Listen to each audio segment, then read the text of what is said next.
Dad, isn't it time for illegal ham interface? But bro, where's the banjo? Some sports shows try to view hot takes. Only one can give a big old piece of hot ham. Welcome to Illegal Ham to the Face. Talking all Cleveland food on our semi-famous. Here are your hosts, Fatty and Big Bry.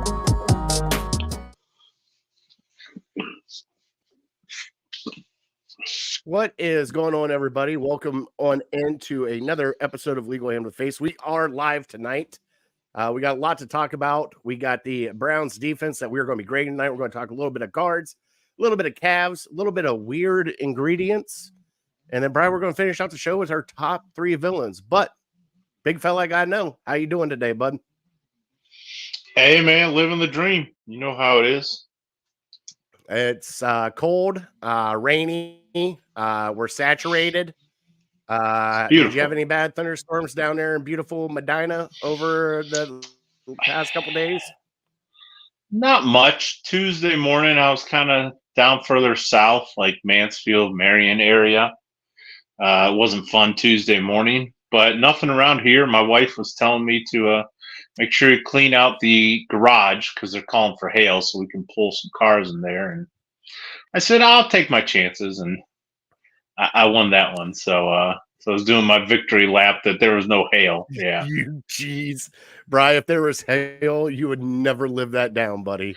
No, I wouldn't. But I said, we've lived here, for 5 or 6 years now, and I've never had hail damage to my car. So everyone was getting all up in arms about the bad weather coming on Tuesday night. So I ruled the dice a little bit. Yeah, that's how it starts, buddy. Let's see here. Justin said he had tornadoes down there.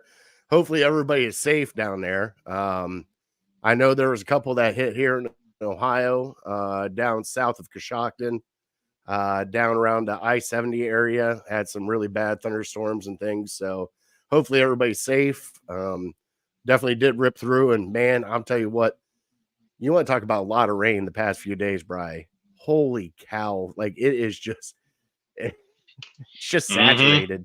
Like that's the only thing I can say is it's just every other day it's rain. Like even today it was snowing, rain, sleet, rain, sunshine, snow, rain. It was like, come on, just something happened. Break free because it's springtime.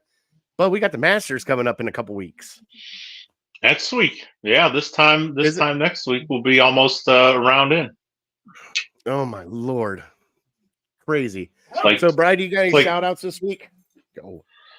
Yeah, let me shout out my nephew Luke.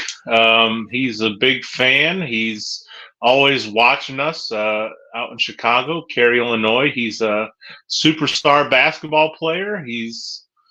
I want to say he's probably 6 years old now.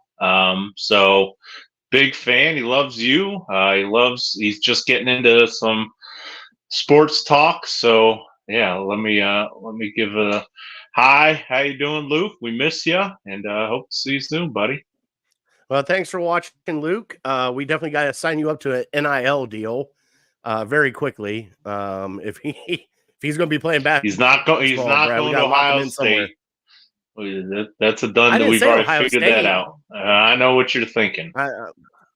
Like we could do Akron. Right? Kent State? No, we can't. No, yeah. His dad went to Kent State, so definitely not Akron either. Okay, so definitely not Akron. What about Toledo? Can we just meet him halfway in Toledo? I might work my magic there. Same colors as Kent, so I grew up loving Kent. My dad went to Kent, so I ended up going to Toledo. So I hope we could maybe talk along those lines and have some commonality there. Well, hopefully we can get that. Do you got any other shout outs tonight, bud? That's it. The only shout outs I got tonight is tomorrow is one of my best friend's birthdays. Junior's birthday is tomorrow. I want to wish him a happy birthday. Also, Kheel is killing it. Lake Erie APA, man. I'm telling you, Bri, we're going to do some great things with APA coming up here soon. So just want to shout out him. By the way, our show is brought to you by Kheel and Lake Erie APA, also City Dogs Cleveland, and we are on Network 216. So now that I got all that breath out. Other than that, Bri, I got nothing else. Just family, everybody else. Just glad everybody's healthy, safe. Just want to shout out everybody that watched, especially last week while you were in Erie. I had a couple of people from 216 reach out and ask where at in Erie because they're going to come party with you. I was like, I don't know if he's down. He's there to work. He's not there to have fun. So, You can have a but little bit of fun. It was nice. It's always nice. And next week I'll have the Masters going afterwards. But this past Thursday I had college basketball games. So after a long day, it was kind of nice to settle into the hotel and watch some college b-ball. yeah, we do got to shout out women's Final Four here in Cleveland, Bri. That's huge for Cleveland right now.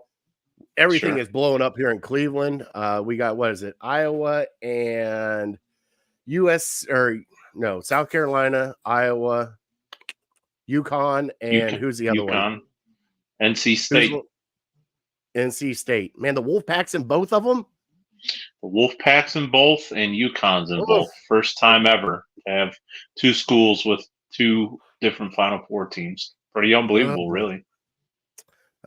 Justin said 30 days away till the Kentucky Derby. Man, it is springtime, man. Oh, yeah. I love the Kentucky Derby. And he said the Frozen Four over the Final Four. Hockey fan here. We already had the hockey discussion a few weeks ago here. Michigan in the Frozen Four? I don't know. They're usually up there. We will have to find out. Maybe he can do some research and get back to this. Boston always has a couple schools. Yeah, of course. Michigan has a couple. Michigan Tech or something, I think, is like good. And then Minnesota, those teams up north where they grow up when the lakes are frozen 10 months a year. They're really good at hockey, surprisingly.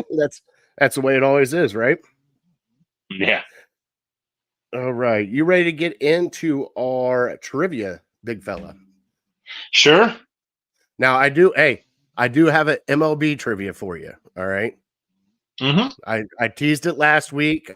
I hope you're prepared. Always. All right. Well, let's play the trivia sounder here, and we will get into our trivia brought to you by City Dogs Cleveland.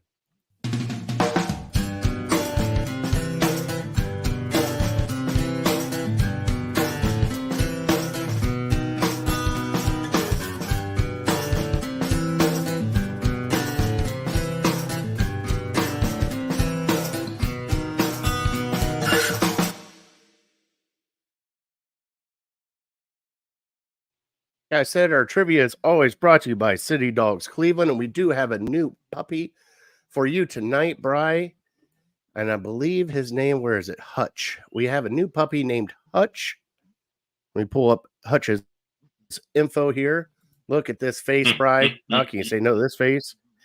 He is a sweet, mild-mannered gent. He is permanently wearing a tuxedo, as you can see by his nice shades there. He is playful.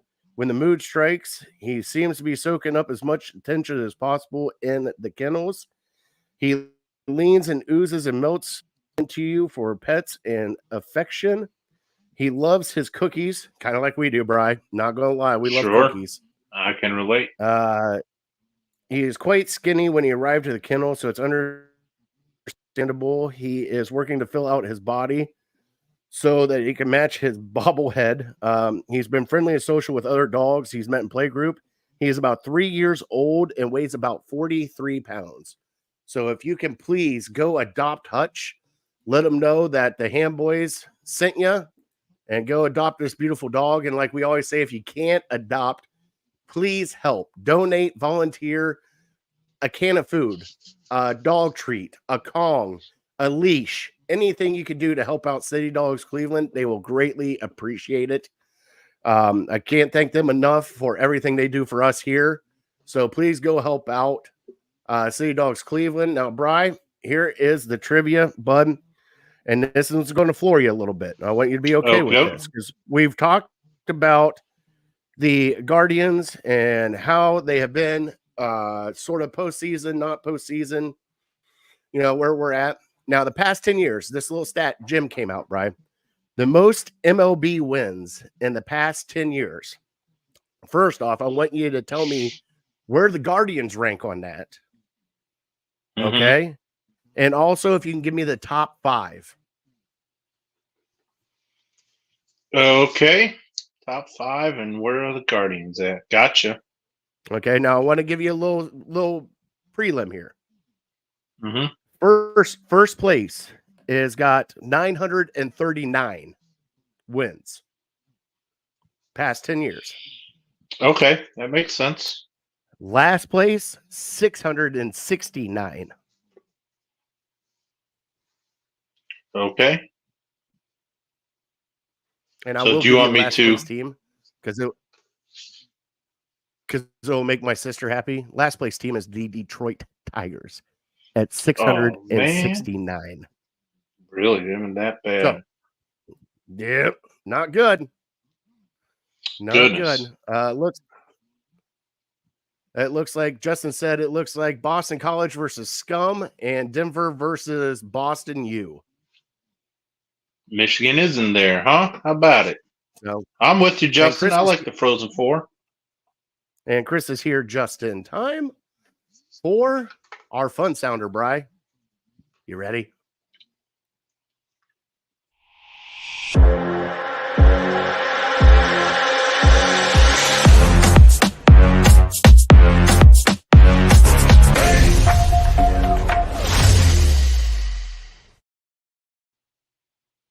All right, your Cleveland headlines tonight. First off, we have got to go to baseball. Your Guardians are on a hot streak. They went 5-2 out on the West Coast swing. Playing Minnesota right now. Let me check on the score, Bri. It is a final. They won again. They are 6-2 right now. They beat the Minnesota Twins 4-2 tonight. Bri, they have got an offensive surgence going on right now. I think they are the first in the AL in runs, and I think they're the third in the MLB in runs right now.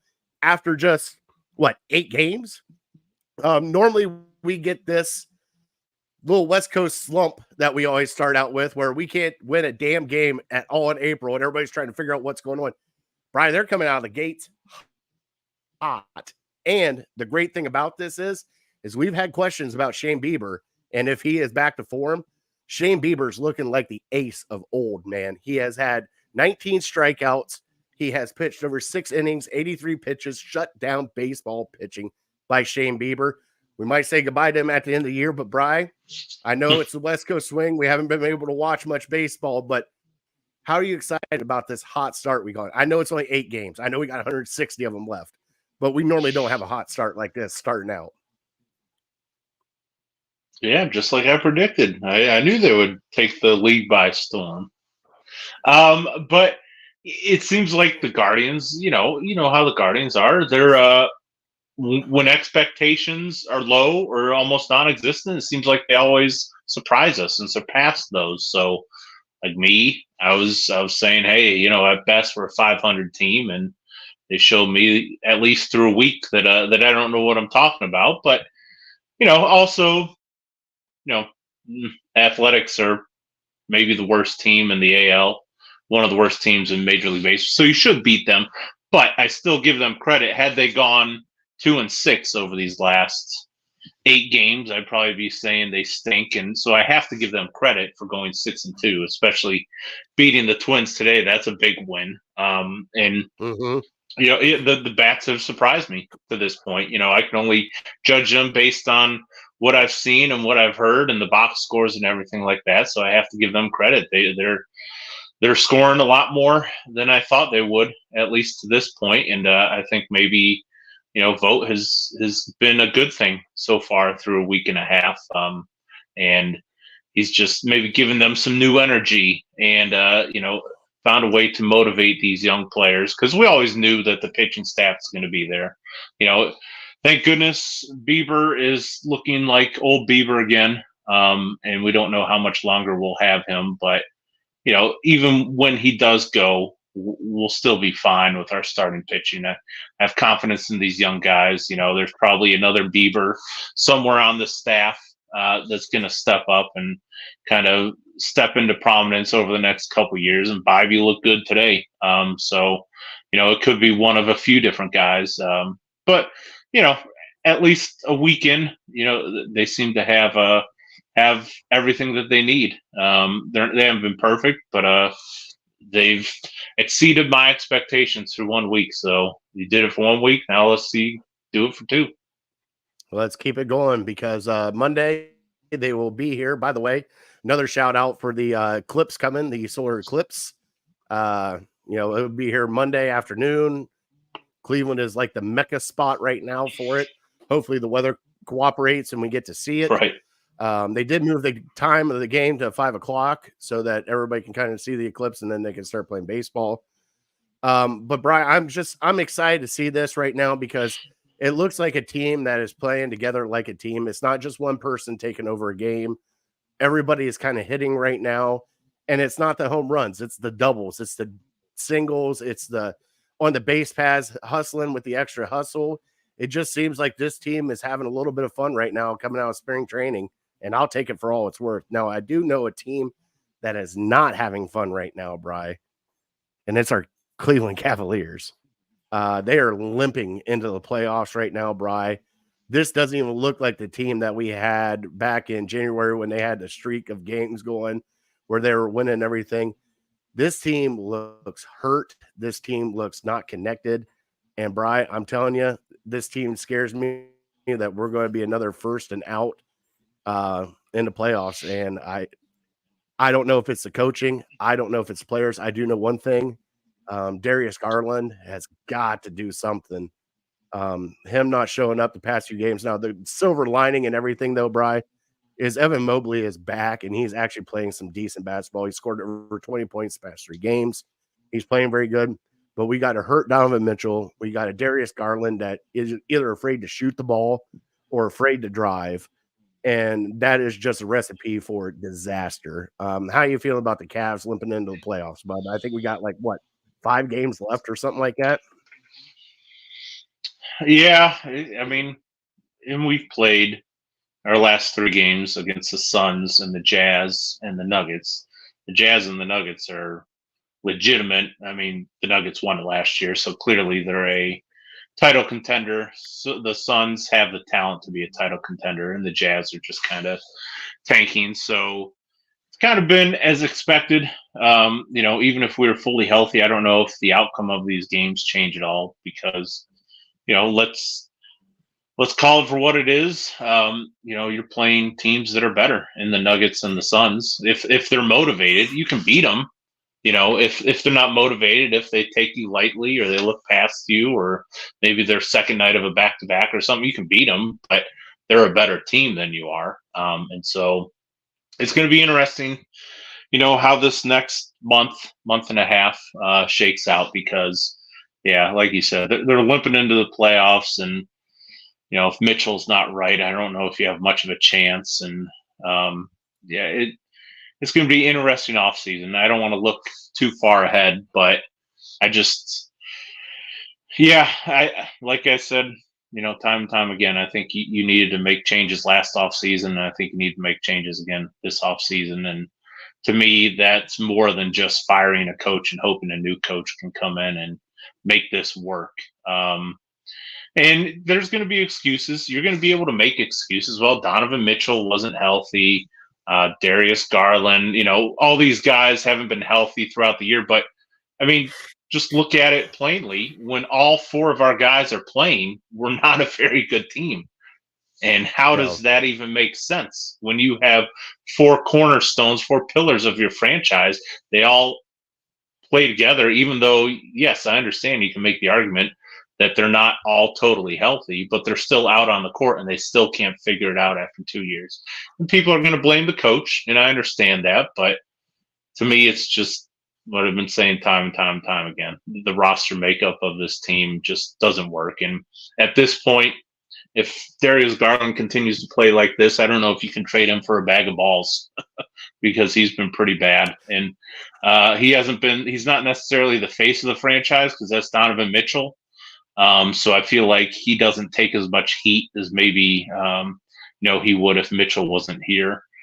But at the same time, you need a Robin to your Batman. And right now he's just an adequate starter, and we need a whole lot more from him, and especially because he doesn't give you a whole lot on the defensive end. He doesn't give you a whole lot crashing the boards. He has to be a scorer, and at this point, I know it's like baseball, it's basketball. It's a long season. We're going to go through many ups and downs, but I just, like I've said before, I hope that you play a difficult team in the first round of the playoffs, because I don't want us to get our chest puffed out because we beat the Magic or we beat the Pacers. I want us to play a true test rather than playing one of these teams that might just be happy to be in the playoffs, and then, hey, we squeak out a 6 or 7 game series against them. And that's not a given either, because the Pacers and the Magic can both beat you if you're not prepared. But let me see how we stack up against the top 4, the top 5 teams in the East. Because if we can't compete with the top 4 or 5 teams in the East, then we have to make changes. Otherwise, we're going to be talking about the same exact thing 365 days from right now. And I wish it was different, but I think regardless of what happens over the next month, I've made up my mind. You have to make changes to this roster. Yeah, and I agree with that too. I think one of the first things that you have to do right now is, one, the change the roster right now for this team is Mitchell should sit until the playoffs. I don't think he should be playing any more games. That knee is messed up. It's truly really messed up. And I know everybody's like, well, he needs time to get acclimated and all that stuff. You know something right now, I don't need it to get hurt more or him to be able to have to sit out a playoff game because it's hurt. Second thing, right now, if he is sitting out, you have to start Darius Garland. But if Donovan Mitchell's playing, he is our point guard.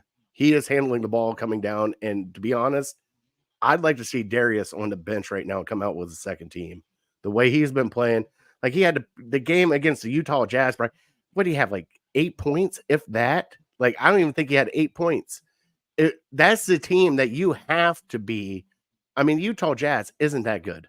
We both know it. And that's the kind of team that you kind of get a heat check for, where you can throw up a whole bunch of shots and try to score. He didn't even do that, Brian. I think he only took like maybe 6 shots. Like, it was like, what are you doing, man? Like, I don't know if it's because he got his jaw fractured and he's afraid to go down low again and get hurt, or what it is. But man, something's got to change with him. And I've been on board with him. Like, I've loved Darius Garland. I like that they signed him and the way he played beforehand. Just this year, he hasn't played like that, Bri. To quote Brad Childress, if you remember Brad Childress, I think he was with the Browns at one point, but he was the head coach for the Minnesota Vikings, and his famous line is, he's a programmatic non-fit, and that's kind of how I feel with Darius Garland. If Donovan Mitchell leaves and Darius Garland can slide into that point guard position full time, not having to split it, not having to play like off guard, you bring it up, I bring it up, who knows, then that's different. But as it stands right now, if you're moving forward with Donovan Mitchell, then he's a programmatic non-fit. And I mean, you could even make the case over the last week, maybe few weeks, that Karis LeVert is your second best guard. And I mean, I love Karis LeVert as much as anybody else, but he's a nice player. He's like a 6th, maybe a 7th man on a championship level team. He shouldn't be a guy that you need to count on to beat the Utah Jazz. And so it's just the state of the franchise right now. And I mean, things can change, but I feel like I've seen so much about when these guys, all 4 of these guys, are capable and healthy enough to play and they play together. It's just like, how do we still not know how to do this? And I'm telling you, it's more than just coaching. And a coach can help. I'm not going to say he can't help, but eventually Donovan Mitchell, Darius Garland, one of them's going to have to guard a 6'7" guard, and they're just going to torch him. They're just going to shoot right over top of him. They're going to out-muscle him. And they're getting out-muscled by guys like Josh Hart. When we play the Knicks and Jalen Brunson, I mean, they just push him around. And so to have one guy like that, maybe you can hide him, to have two guys like that on the floor in crunch time. It's hard to do unless they're just on fire, unless they're just, Steph Curry and Klay Thompson shooting their way, outscoring you time and time again. Yeah, I think if the season ends right now, we're playing the Miami Heat, and there's your test right there, Bry. Good. So we'll see what happens because it is all cluster because it changes from day to day who we're playing, where we're at, and the seeding. I think right now, are we up to second right now or third? Like we're bouncing between second, third, and fourth. Yeah, and then so we have, what is it, Milwaukee, us, and then who's in the 4 spot? New York? I think New York might be I think the Magic might be like a half game behind us or something like that. So, and that's a team that doesn't care about seeding. They're so young. They don't know what they're doing. They're just trying to win every single game. So I feel like maybe the Bucks, maybe even the Cavs are kind of jockeying for position to we don't want to play the Sixers and Embiid, or we don't want to play Butler and the Heat, so let's maybe lose a game so we don't have to play them. We can avoid them. But no, I think the Magic are just out there hey, let's win every time we take the court. They don't know any better. They're not really thinking they have a chance at a championship, so let's just play as hard as we can and get as far as we can. So, yeah, you better watch it. I mean, we could end up in the 4 or the 5 seed. Who knows?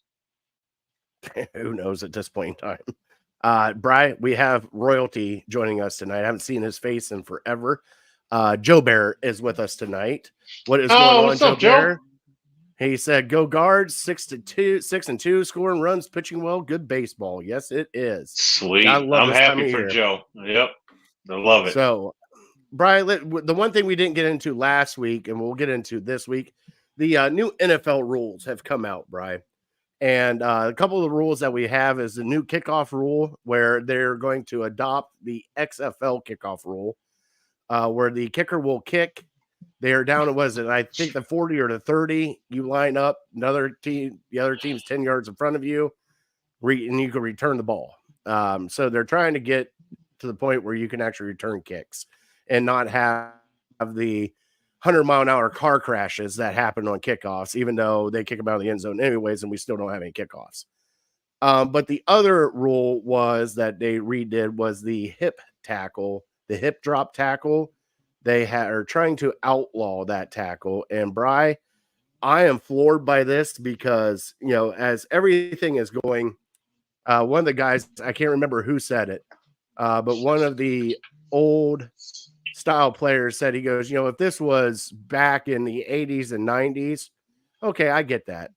But right now you have 6 foot, 200-pound strong safeties trying to tackle a 6'7", 265, 270 tight end. There's only certain ways you could tackle. I mean, it's a cornerback trying to tackle Derrick Henry. We even saw it with Nick Chubb, even though Nick Chubb got a cheap shot, but trying to tackle Nick Chubb as he's in full bore going downhill, it's hard to do. And for them to take away this tackle, I think is just taken away from the defenses. I don't know what you think, Bry, and I'm curious to hear what you think about it. But I really don't like them taking this away because they already did away with the horse collar because of the injuries from the horse collar and pulling them back, which that I can understand. I can truly understand. But there's only so many ways you can tackle a person, and this is one of the ways you can tackle a person. And the statistics behind it, yes, some people have gotten injured, but if you look at it, it's not to the point where it has been overabundant injuries because of this tackle. It has been some injuries, and I think it's because it's been to significant players that they're doing this. But how do you feel about this hip drop tackle being taken away? It's going to be hard. It's going to be hard to enforce. I don't know how they're going to do it, and it's going to really suck, when it happens to your team and the other team is going down. Maybe it's 3rd and 26 or something, and they throw a short 5-yard pass, and you do this, and it's 15 yards and automatic first down, I think. So, man, it's gonna be hard to enforce. It's gonna be hard to stomach as a fan. But I guess they want to call it safety for players, and I believe them when they say that because you have a few significant injuries that happened because of this tackle. But I think both these rules, both this and the kickoff rule, is the NFL trying to increase offense. And there's so many rules that they put into place to increase offense. And so you might think it's always about the offense. It's always about the offense. It's so difficult to play defense anymore. But I mean, you look at the numbers, scoring has been down over the last 5 years. Scoring has dropped from like 48 total points in a game, 49 total points in a game, down to last year. It was like, maybe around 44. So, teams aren't scoring as much as you maybe think they do. So this is a way to try to get interest. Nobody wants to watch. I mean, most NFL fans don't want to watch a 7-3 game or a 14-10 game or something like that. And so we've seen like an increase in those games over the last few years. And so, yeah, I think it's going to suck, whenever it happens to your team. I really do like the kickoff rule, the tackle, the hip drop tackle rule. It's not going to be too significant unless your team A gets screwed on it and it's an automatic first down and keeps the drive going and it's against your defense. That's going to suck. Or but the inverse is if they didn't make this rule. And say Nick Chubb goes out there next year and he's having a great season and somebody does one of these tackles on him and he's out for the year again. And so when it happens to your guy, he gets an injury because of this tackle. You're going to say the NFL needs to do something about it. So I understand why they're doing it. But still, it's not going to stop guys from doing it. It'll maybe slow this down. Guys are still going to do it from time to time. Like you said, when you have Juan Thornhill trying to tackle Gronkowski and he has his arms around his waist and Gronk is just dragging him, what's he going to do? He's going to fall to the ground and hope that he can hold on to him and eventually trip Gronk up. So yeah, some guys, that's just kind of what you have to do. And if you get called for a penalty or whatnot, but going back to the kickoff rule, I think it's going to be a lot of fun. I think maybe, I don't know all the nuances to the rule, but I think they penalize you even more now for kicking it into the end zone. Is that you get the ball at the 30 if it's a touchback or something now? That I don't know. I didn't read into that. I mean, I love this rule though, because it gives your kicker or your kick returner a chance to fucking break one. And that's kind of where we're at now, because it's just all it is touchbacks anymore, Brian, with the kickoff. And you don't have your specialty guys anymore like we had growing up, with like Eric Metcalf, with punt returns and kickoff returns, with Josh Cribbs, with Devin Hester, with all these great special teams people. Well, they're kind of just null and void now because all you're doing is going back, going like this and going, yep, it's out of the end zone. All right.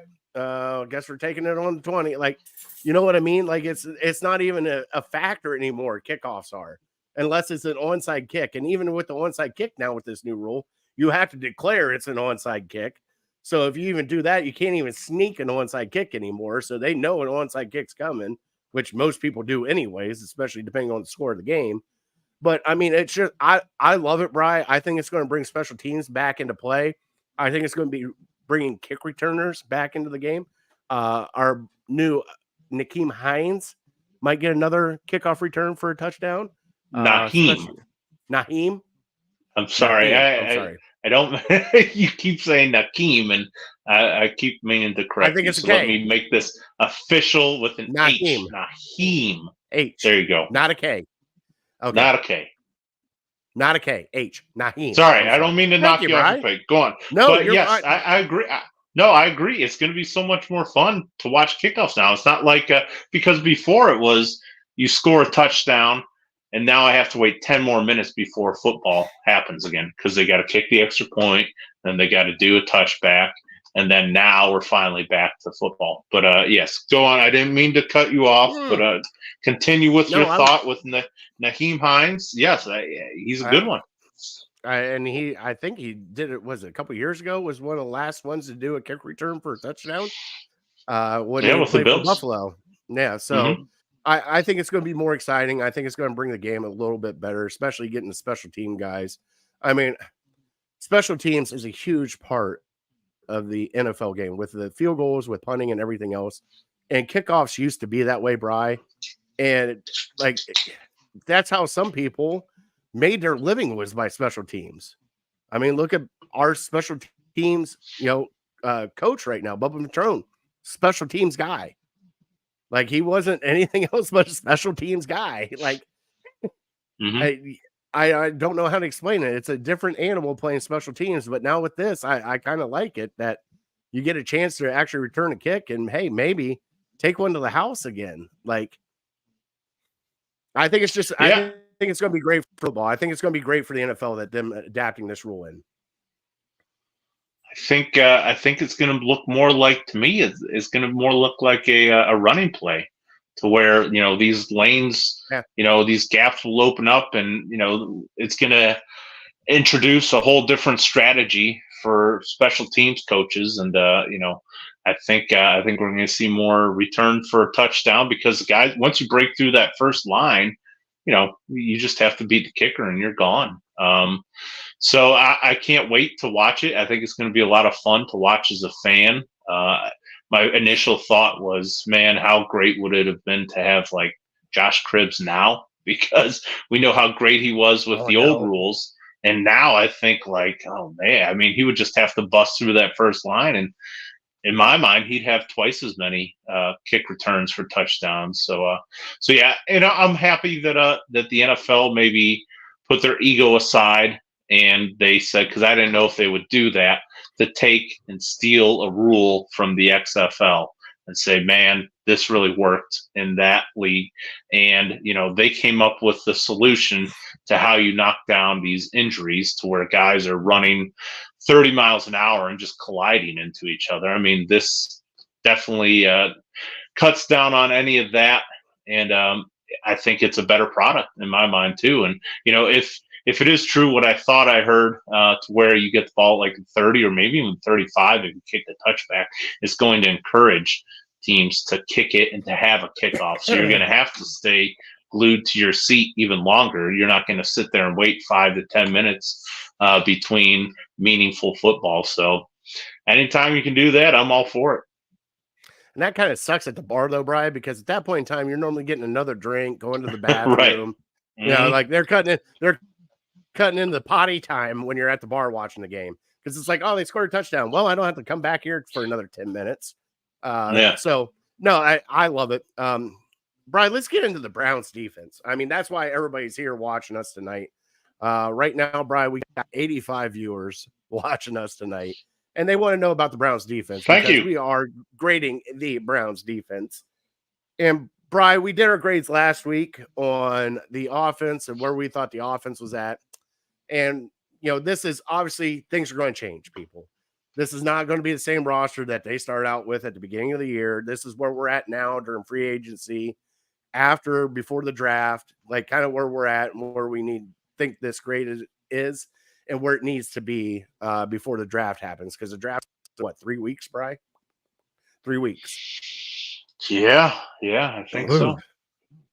All right, so let's start off first with our safeties, Brian. We'll start on the back end and work our way to the front. For our safeties this year, we have Grant Delpit, Juan Thornhill, DeAnthony Bell, Rodney McLeod, and Ronnie Hickman back as our safeties. We have 5 safeties. I'm sure they're going to add more. But, Brian, how would you grade this safety room as it is constructed right now? And what do you think the safety room is going to do next year? So question for you, is McLeod back? I thought I heard something about it, but I never really usually they put out like an official suite. Okay, good. That's good news. Yeah. So he's back. He was the one, he actually is the one that interviewed about he was on the afternoon show, 92.3 The Fan, with Nick Wilson and Dustin Fox, talking about the hip drop tackle and how, you're taught how to tackle throughout the entire year, your entire childhood, how people could tackle. And now we got to change it up. And, he goes, I've been tackling people for, 20 years, and now I got to change up how I tackle people. So yes, he is signed. He is back. So that is I believe it's a huge back, him having him back in the safety room.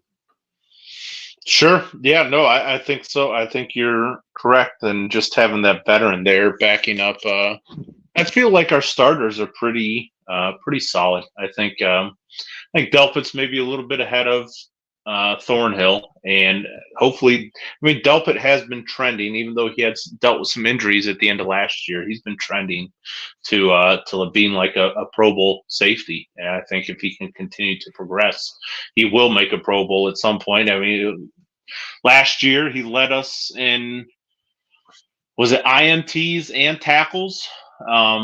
So anytime a Yes. safety can do that, yeah, it's a feather in your cap, and so it just shows you, especially because remember him coming out of college, the knock on him was he can't tackle. So I think he's made huge strides as long as he can stay healthy. He's dealt with some injuries over the last few years, and going back to his rookie year where he missed most of that campaign. Yeah, I think I'm comfortable with where we're at. I wouldn't mind adding maybe one more safety in the draft. I still kind of have a bad taste in my mouth from that Houston game. Just seeing, I know Ronnie Hickman, he's kind of been the scapegoat for me, and just it's hard for me to get out. I know right, and it's not his fault because he shouldn't have been put in that position. He shouldn't. An undrafted rookie free agent should not be playing in a playoff game, but he was, and so like I said, it may not be fair to him. Because I know he made a couple plays in the Jets game, and so I don't want to completely wash over those. But I would feel a little better if maybe we had either a little more talent as our fourth safety, because as much as I love Rodney McLeod, he's 34 now, Yeah. and he ended last year on the IR, and so you don't get healthier as you get older. So that gives me some concern on who we can count on at the end of the year. So, yeah, either get another veteran in here or maybe draft a guy that has potential that maybe can play a little bit. So, yeah, but it's still a solid room. Give me a B for them.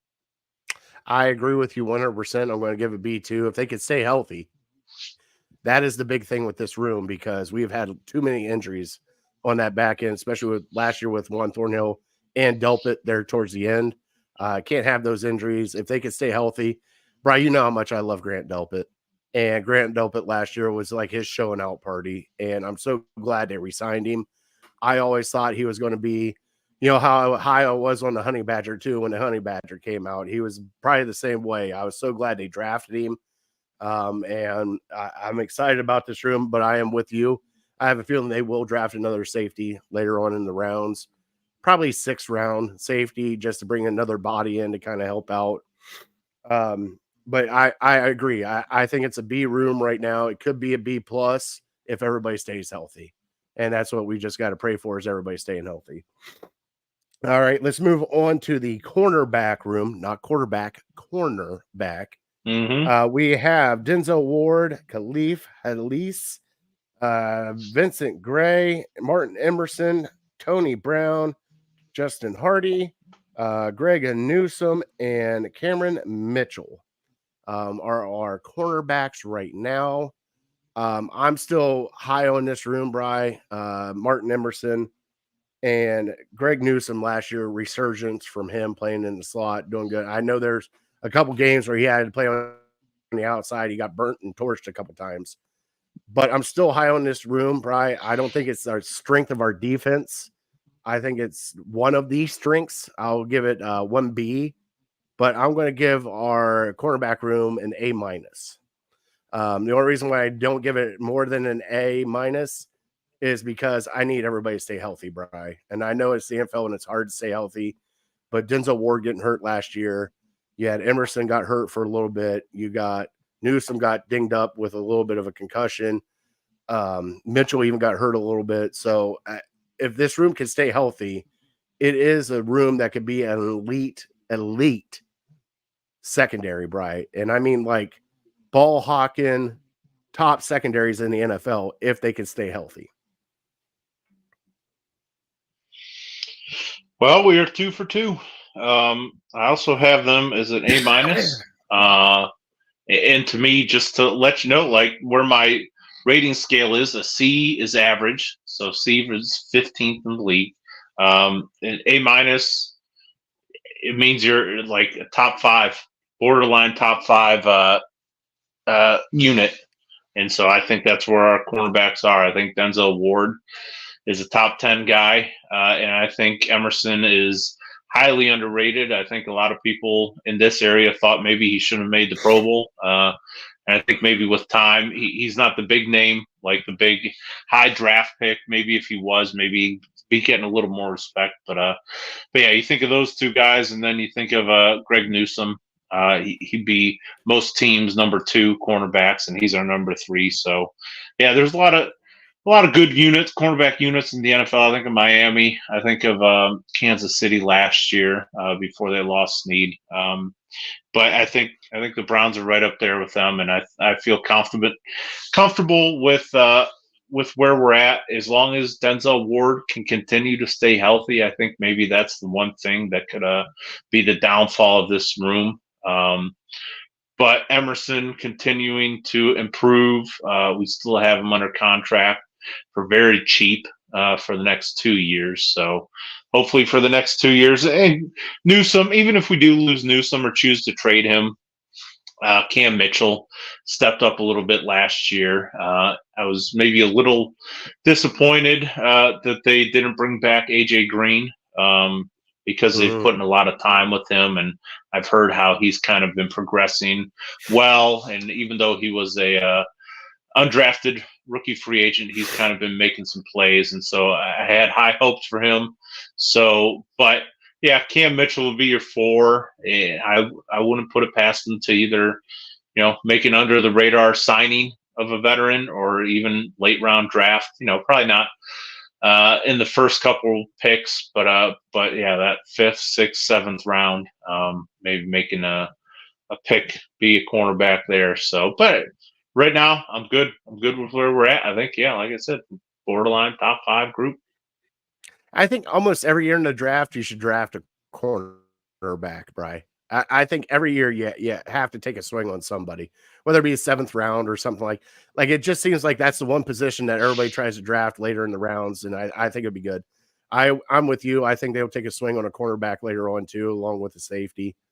Let's get into the linebacker group, Bri. Now, the linebacker group, we have JOK, Charlie Thomas III, Mohamed Diabate, Caleb Johnson, Tony Fields II, and our new people, Jordan Hicks and Devin Bush, joining the team. Bri, how are you feeling about the linebacker room? And I'm going to let you take over for this because my wife literally scared the crap out of me earlier. If you did not see our safety segment, she poked her head up here and scared the crap out of me. So I have to go downstairs for just a quick second. But take over the linebacker room. All right, and I'll be right back. Yep. I mean, to me, the linebackers are it's a work in progress. JOK is the stud in the room, and he's a guy who just continues to make play after play after play this past year. He was the only one who really showed up in that Houston Texans game in the playoffs.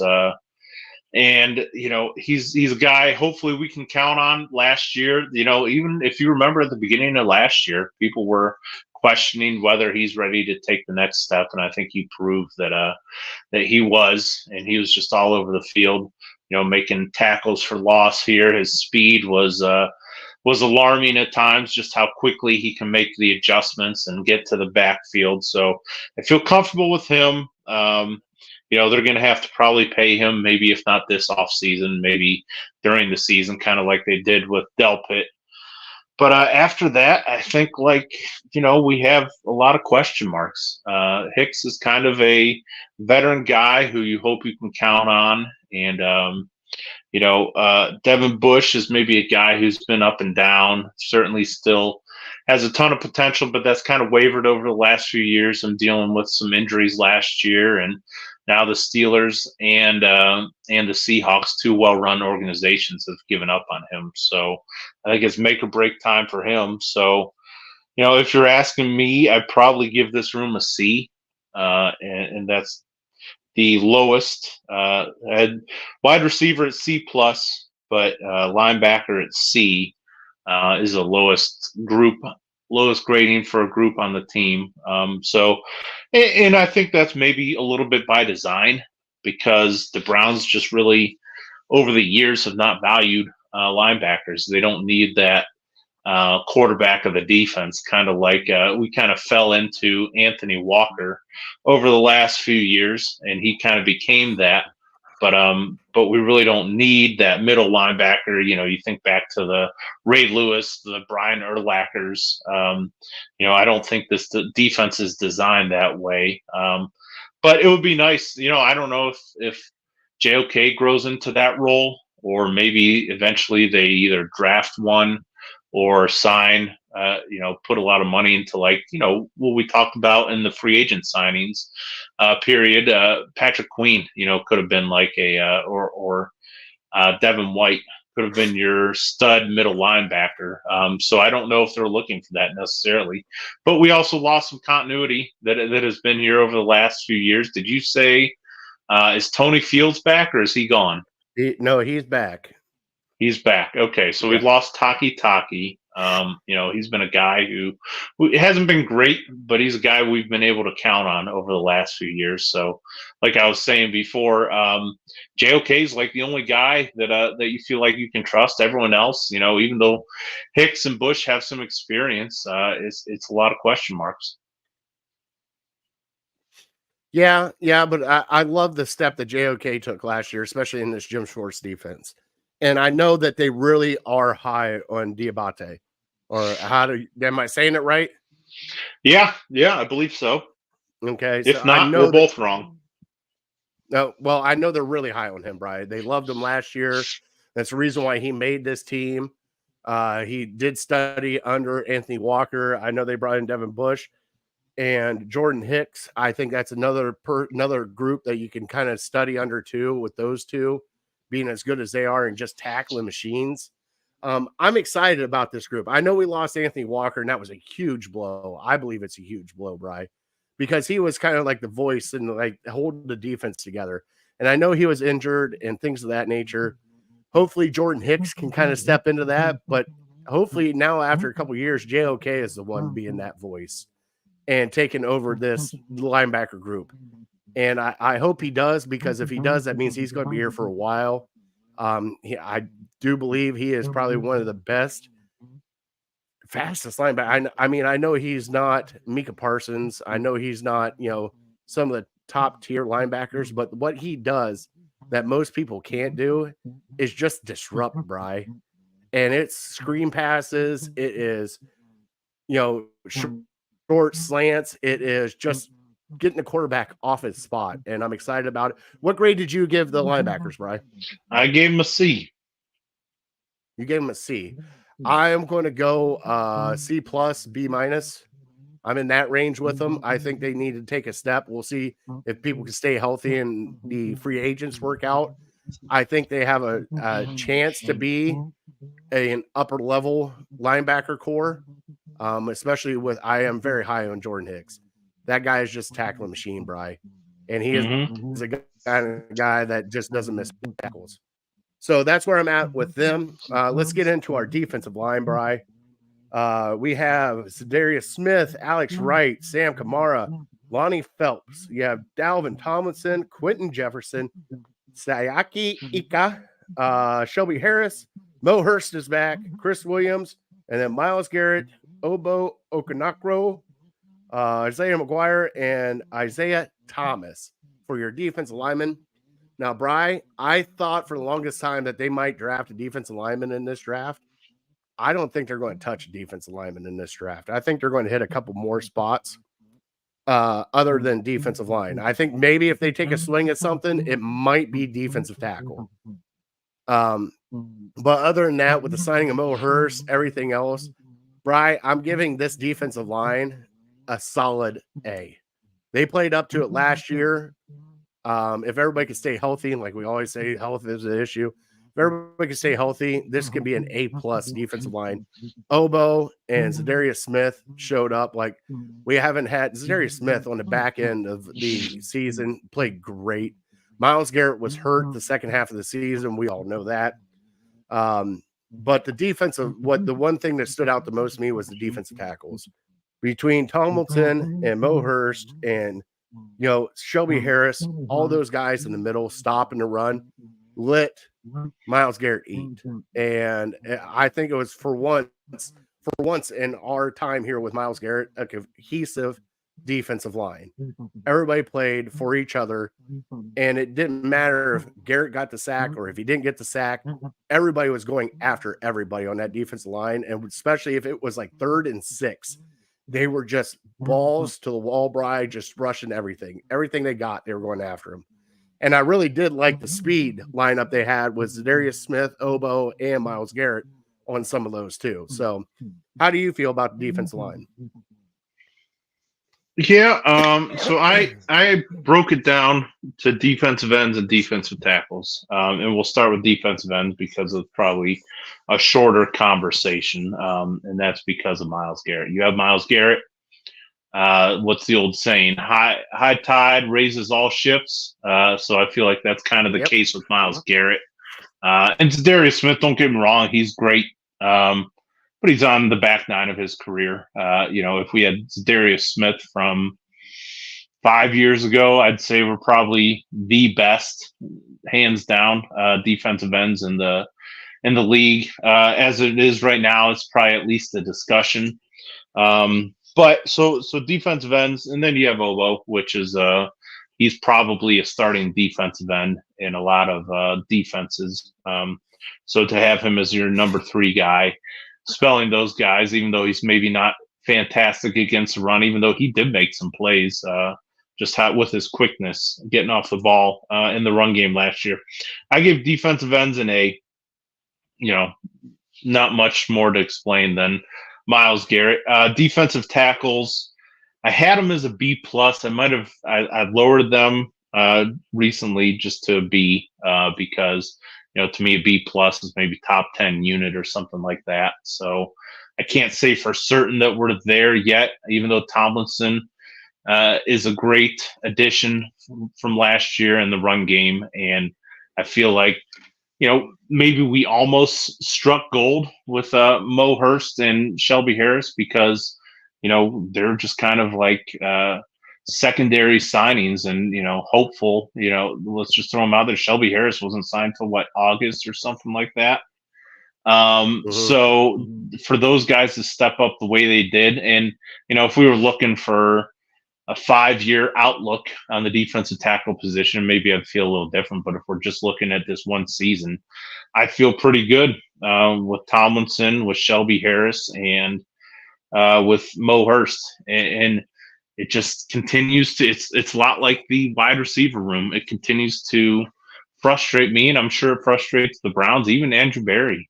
We just continue to draft these guys in the 3rd and 4th rounds and get not much from them. So Siaki Ika, this is your year to give us something, man.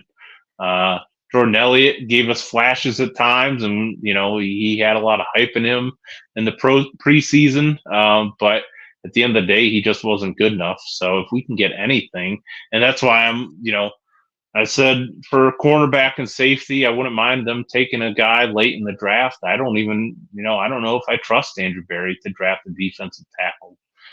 You hope that whatever he's done in the past with drafting wide receivers and defensive tackles, he completely shakes it up, or at least even turn it over to somebody else completely, because whatever he's doing, it doesn't seem to be working with drafting defensive tackles. But for 1 year, this room is old. So injuries are going to worry you when you have a lot of veterans there.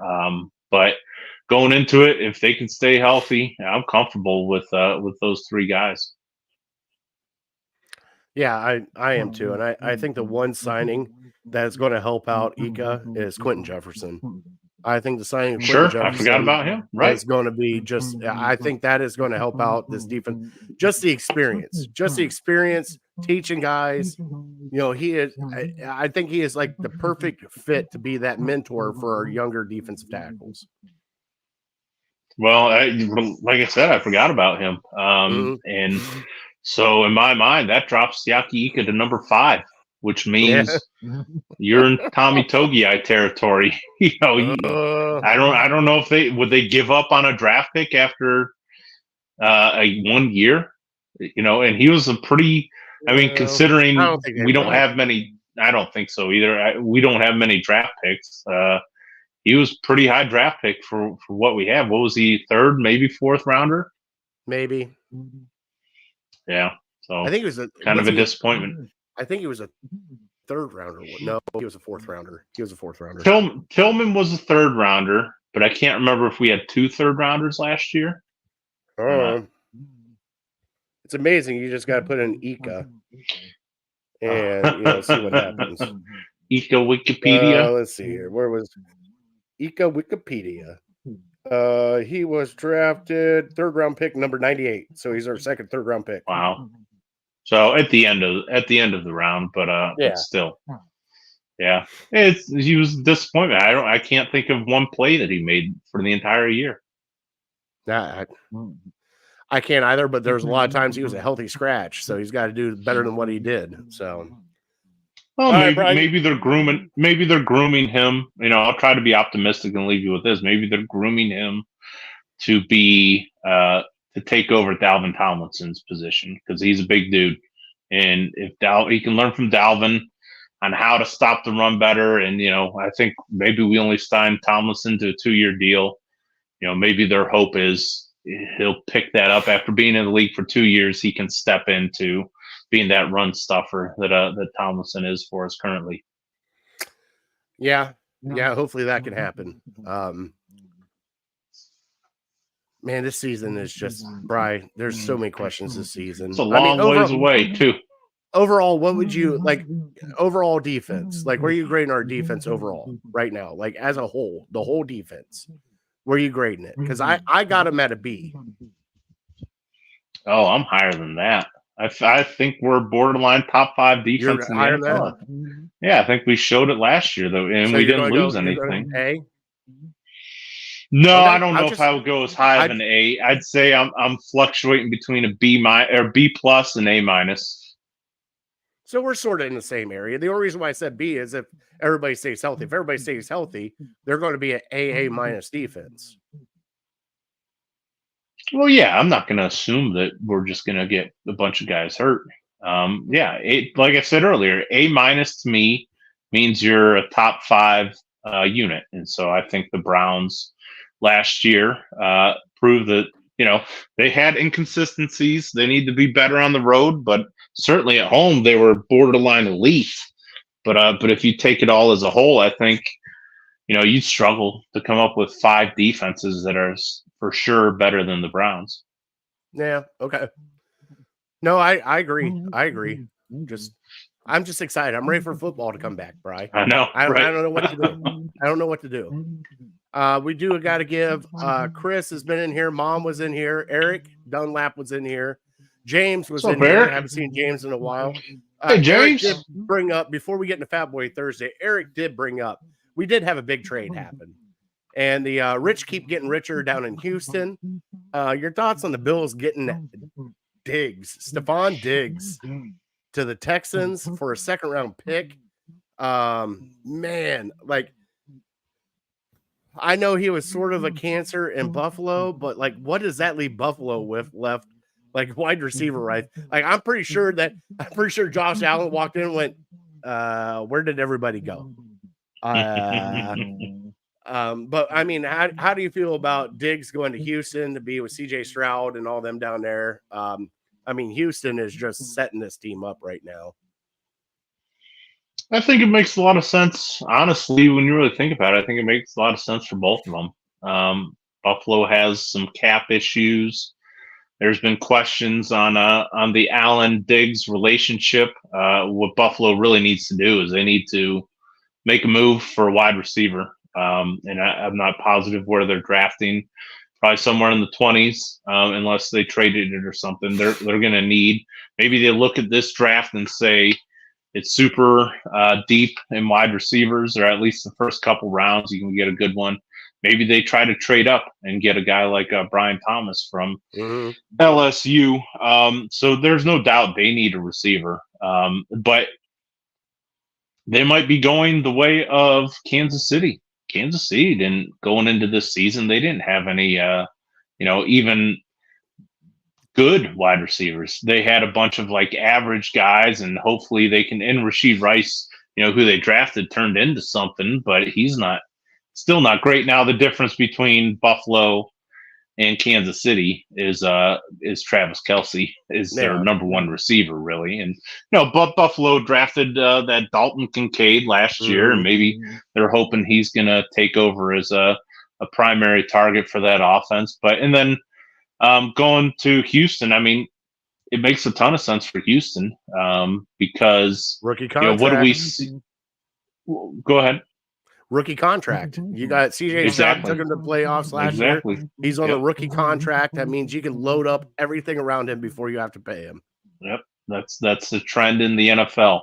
Once you realize you have your quarterback and he's on that rookie contract, you can just load up around him. And by the time you have to pay CJ Stroud, Diggs is probably going to be gone from the team, and you're not going to have to pay him a whole lot. So you have. Maybe they're saying you have a 3-year window or a 4-year window before you have to give Stroud the big bucks. And so why not go for it now? You got the coach, you got the quarterback. I hesitate to put them probably in the top. They're probably borderline top 5 in the AFC. I still put Baltimore, Cincinnati.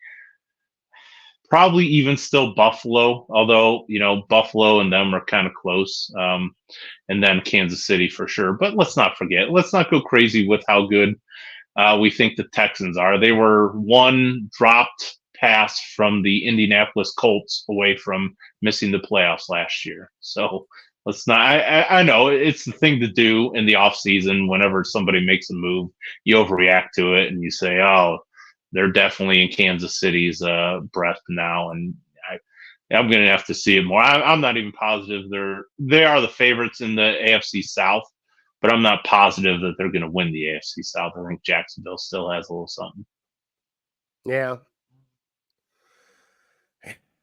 I can't believe the rich keep getting richer, Bri.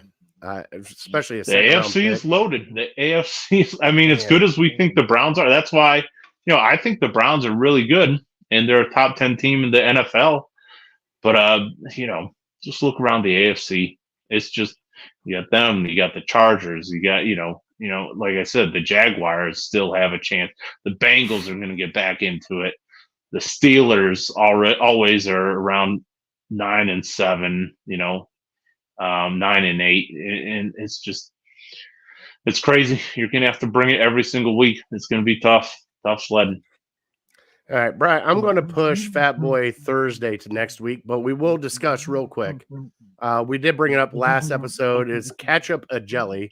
My beautiful, beautiful minded boy brought that up to me. And I had a few comments on it. And a lot of people said technically yes, but it's more of a jam because it's a spread instead of chunky like a jelly. But I still am floored that my 10-year-old came up with this food topic. So, Brian, you've had some time to think about it. You had some time to digest it. Since a tomato is a fruit and not a vegetable, does that make ketchup a jelly or a jam?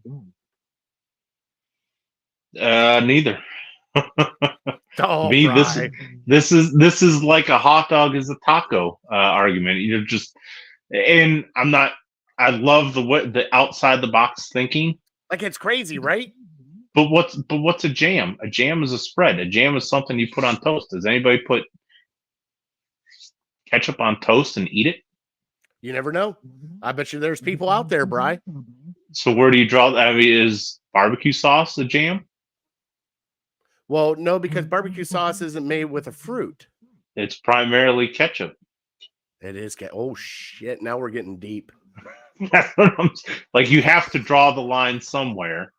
And so for me, the line is ketchup. Ketchup, I like the thinking, and maybe in theory, kind of like, we talk lemonade and juices, kind of like all that. Like, yeah, I see how you're making the point, but yeah, it just, that's where I draw the line. It's because it's not a spread. A jam is something that you eat just by itself. And I mean, it's their kids. I It's have a niece, Adeline. Shout out to Adeline now. She loves ketchup like her Uncle Bry does. But yeah, I don't think I could do just ketchup on a piece of bread. Bri. I mean, these are the hard hitting facts and debates that we do here on the Legal Ham to the Face, which is on Network 216. But I mean, these are the stuff that we talk about all the time, because if you think outside the box, you know, like the whole hot dog is a taco thing. Like if you think outside the box, like it all depends on your variation of things and how you think of things. Sure. All right. Give me your true thoughts. And you're welcome to have your true thoughts. Is ketchup and jam? God, it's all right. So it's the way I think about a hot dog is the way I think about ketchup. I think it's its own thing. Okay, because ketchup can go on multiple different things. It can go in spaghetti sauce. It can go in, like, you could use it multiple different ways. So I think of it as its own like entity, because like a hot dog is its own thing. You know, like it's hard. It's hard, but that man, for that kid to think about that at 10 years old, that's what he's thinking about. Like, I wonder what he's actually learning in school when he comes home with that kind of crap. Like, I have a feeling, Brian, in like 10 years from now, he is going to find like a cure for cancer because he thought about, is ketchup a jelly or jam? Because he did that. Chip off the old block. Holy cow. All right. Well, let's get into our top three tonight. And let me play the top three sounder.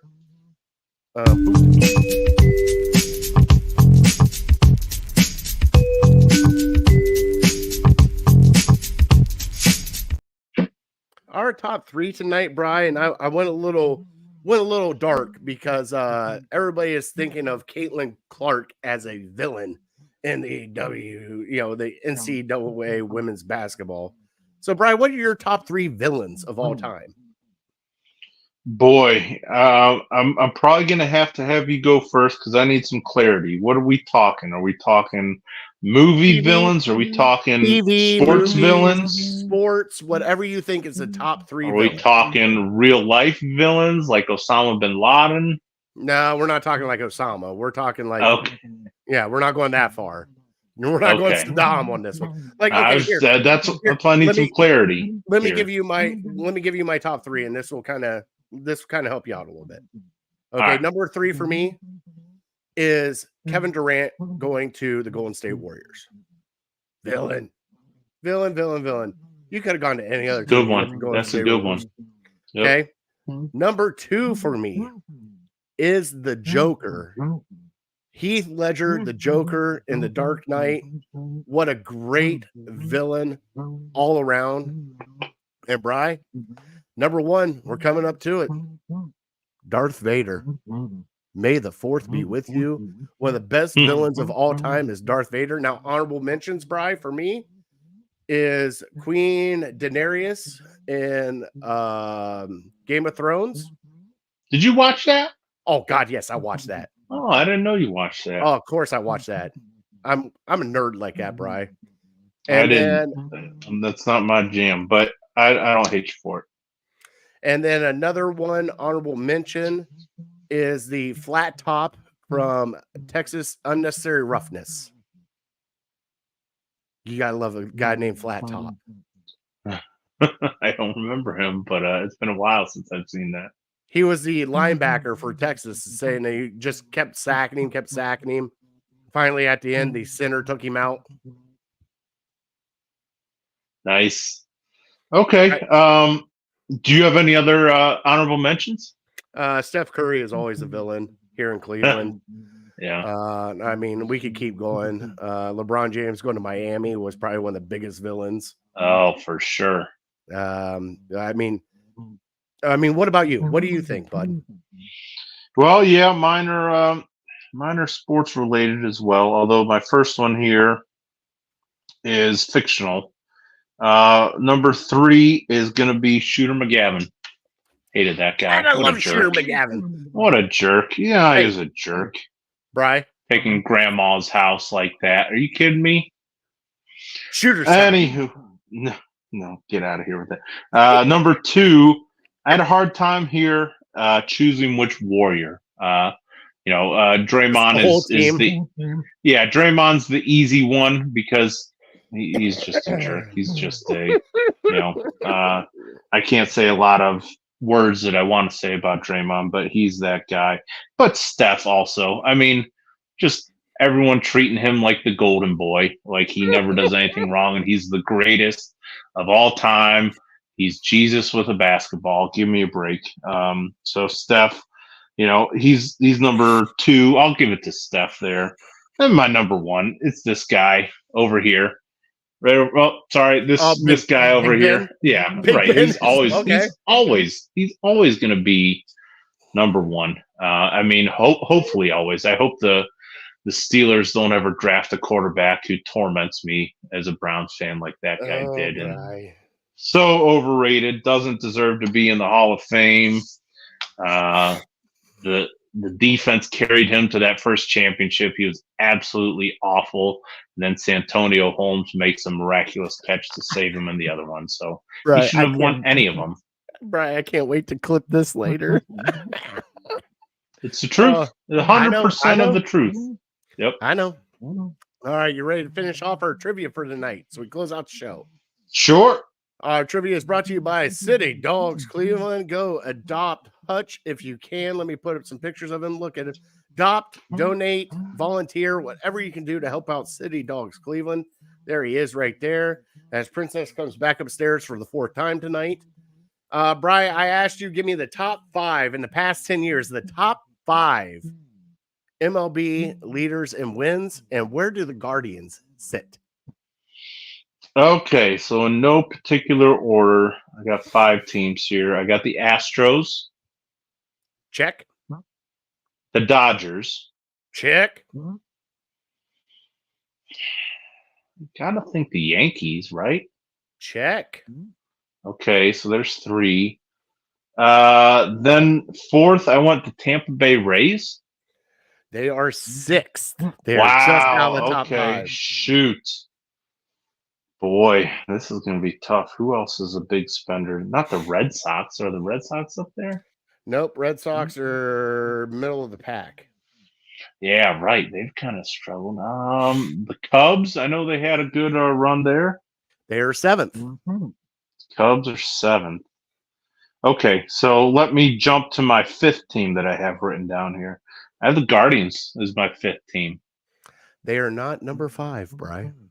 Shoot. Guess what? Phillies. Nope. Phillies are not on here. Nationals? No, Nope. They're probably not on there. You want me to just give it to you right now? It's a national. No, league I team. don't. Okay, all right. Thank you for the hint. I'll take that hint. Now the Guardians are 4. What do you mean the Guardians are 4? Guardians are 4th on this list. You said the Guardians. Yeah, I said the Guardians. No. I said my 5th team was the Guardians. Okay, the Guardians. So I wrote down 5 teams, and the Guardians was one of them. Okay, so I need number 5 now. Number 5. It's a National League team. Well, good for the Guardians. Shoot, I don't even know. The Cardinals?